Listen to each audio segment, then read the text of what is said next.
In 2014, the province was faced with another dispute, and I say another because there was one in 2005 and there was one in 1999, where you had container truckers who were protesting at the port, and it resulted in a shutdown of the port, the movement of goods in and out of the port. And so the province had to sort out a solution, because this was now the third work stoppage in 15 or so years, and it's just an untenable situation that was occurring for the province and significantly impacting our economic position. We essentially had a situation in the province where we had two groups of truckers, so those that worked for companies under defined labor conditions, under union agreements, etc., and they would get set pay rates for their trips on and off the port. And then there was a much larger group of independent truckers whose rates were less defined and were regularly undercut by each other. So essentially we had a very unlevel playing field that was leading to payment discrepancies and underpayment of truckers, to where the whole community was essentially breaking down. What we did was we sat down with a group of trucking company representatives and a number of cabinet ministers and had a really detailed conversation about what they needed to get back to work.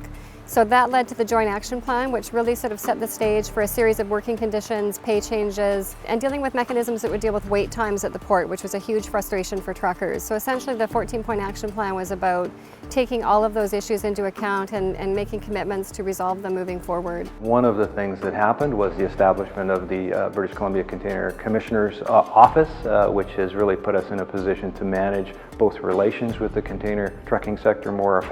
efficiently, and to deal with one of their primary concerns, which was rates of pay. So the Commissioner now deals with that side of things. The significance of the new Container Trucking Act is that it established a regulatory framework that employers have to comply with, so that truckers who have an issue are protected. There's a whistleblowing provisions in there so that truckers can have their complaints heard and dealt with on a confidential and an expedited basis, and then they can deal with getting their pay in a timely fashion. And the companies on the flip side have to comply with the provisions in the Act